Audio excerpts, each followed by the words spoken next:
Welcome back to another Friday 5. It's been an exciting Friday morning for me after a couple inches of snow last night. I got to do a little snow removal and salting at the office, and I also got to pull my 17-year-old son out of a ditch that he ended up in through the snowy conditions on his way to school. So nobody hurt. He's safe. Front fender, bumper, probably never going to look the same, but the important part is that he was not hurt, and we got him off to school. All right, so here's another exciting thing that I want to share with you. Mortgage rates have improved this week compared to last week. There was some inflation reports, PPI and CPI, that came out earlier this week, Tuesday and Wednesday.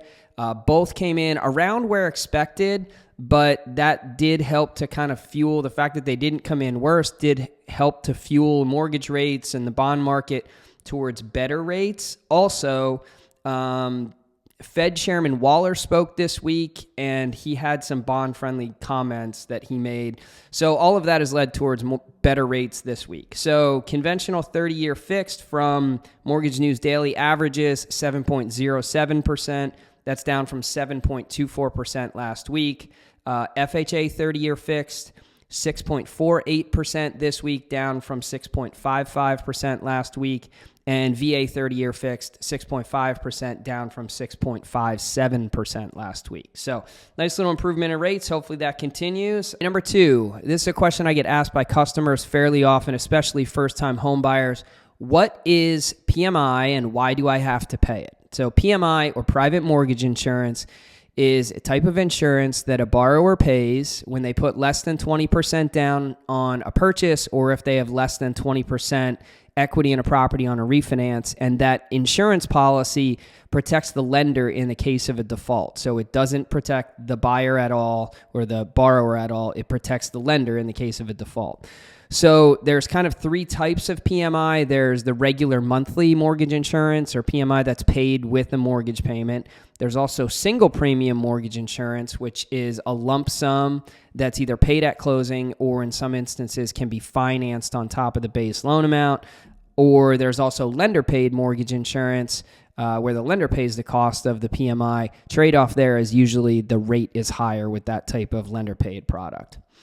So the cost for the PMI is tiered based on credit score and loan to value. The higher your credit score, the cheaper the PMI, and the lower the loan to value ratio, the cheaper the PMI. So you're going to get the best PMI or the lowest PMI rates when you have a 780 or above credit score, and then the lowest LTV tier is that 15 to 19.9% down payment.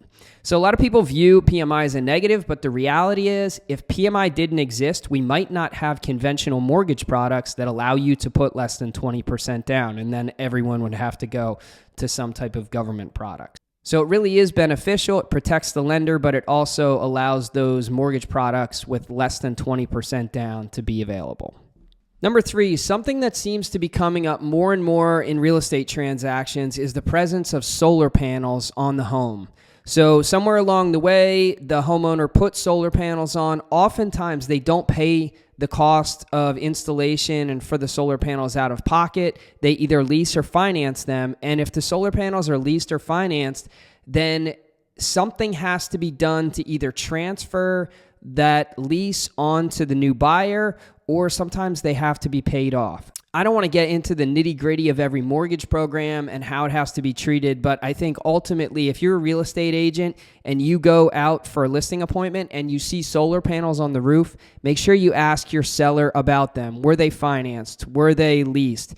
And then make sure when you have a buyer that you connect with the lender who is handling the financing for the buyer, and make sure everyone is on the same page and that the solar panels get handled properly, and the title company, they need to be brought in the loop as well to make sure it gets handled properly between the seller and the buyer and there's no issues when you're going to closing. All right, number 4, the product of the week, DSCR investor loan. So DSCR stands for debt service coverage ratio. So that ratio is the rental income from that subject property divided by the mortgage payment on that property.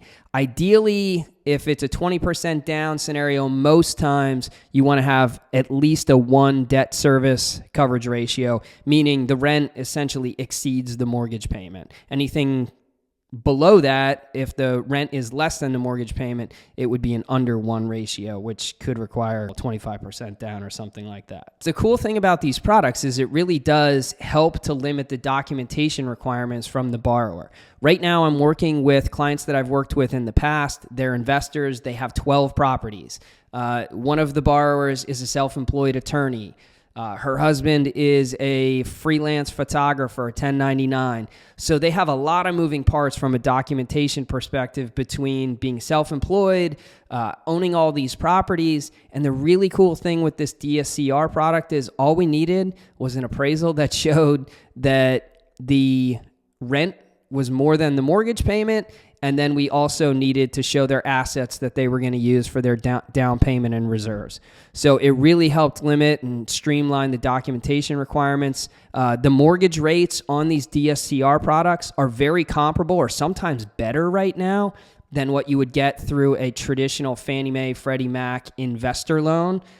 So this can be a really good option for some investors. And we also offer an interest-only option as well. So really cool product worth looking at if you're interested in buying an investment property. Lastly, the quote of the week. So the idea for this quote comes from Marcus Aurelius. There's questions whether he actually ever said it, but at least the ideology behind it comes from him. So the quote is, "Comfort is the worst addiction."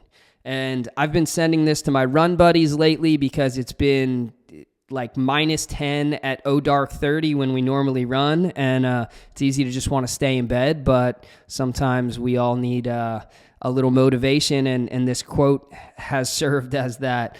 So most of the time in our lives, growth comes through challenge, discomfort, adversity. And if you get too addicted to comfort, you will not put yourself in those uncomfortable situations where you see the most growth. So don't get addicted to comfort. Put yourself in tough situations, and you will grow and you will get stronger. Thanks. Have a great weekend.